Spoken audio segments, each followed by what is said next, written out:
দীর্ঘ বিরতির পর আবারও চলে এসেছি নতুন একটি ভিডিওতে নতুন আরেকটি রেসিপি নিয়ে। তোমরা সবাই কেমন আছো সেটা কমেন্টের মাধ্যমে জানাতে ভুলো না।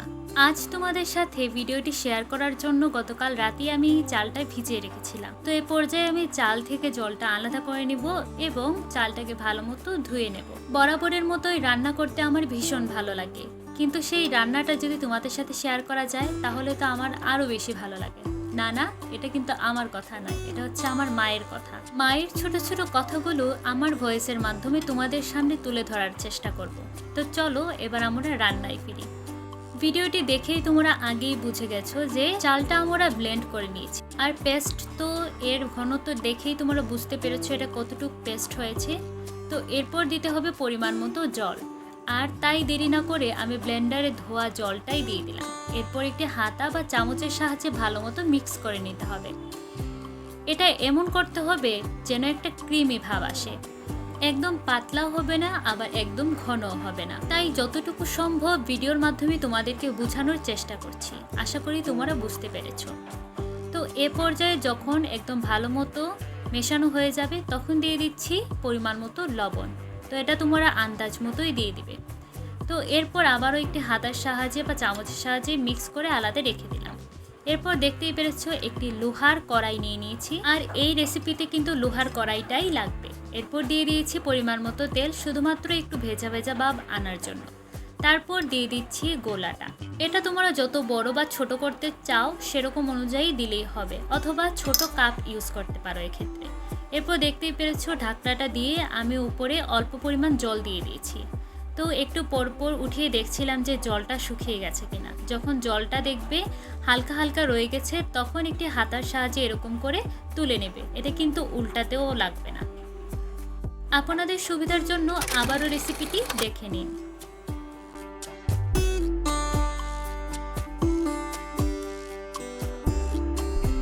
এক্ষেত্রে যদি বুঝতে না পারেন যে কখন তুলতে হবে, তাহলে এভাবে ঢাকনাটা তুলে হাতার সাহায্যে একটু চেপে দেখবেন যে শক্ত হয়েছে কিনা।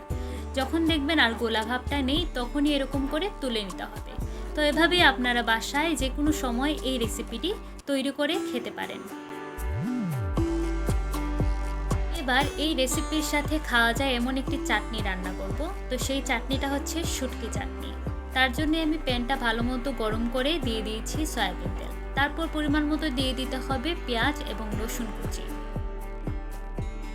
এরপর হাতার সাহায্যে ভালো মতো উল্টে পাল্টে দিতে হবে যতক্ষণ না পর্যন্ত পেঁয়াজ এবং রসুনটা ব্রাউন কালার হয়ে না আসে।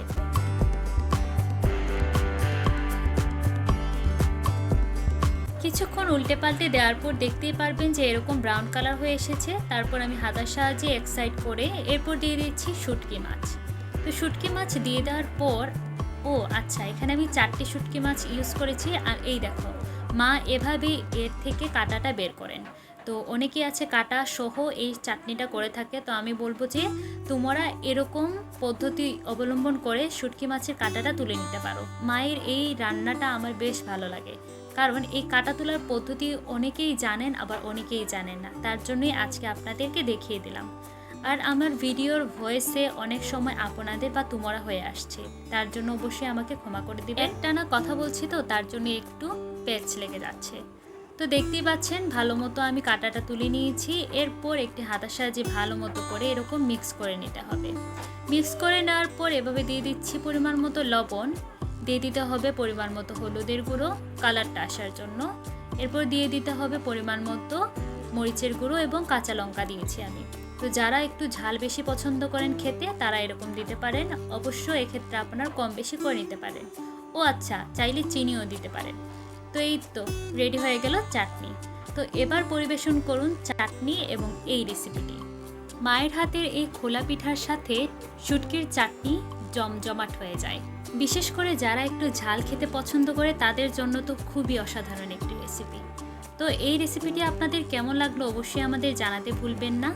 আর ভিডিওটি ভালো লাগলে একটি লাইক দিয়ে দিবেন, পাশে থাকা বেল বাটনটি প্রেস করে সাবস্ক্রাইব করে আমাদের পাশেই থাকবেন। শেষ পর্যন্ত ভিডিওটি দেখার জন্য আপনাদের অসংখ্য ধন্যবাদ।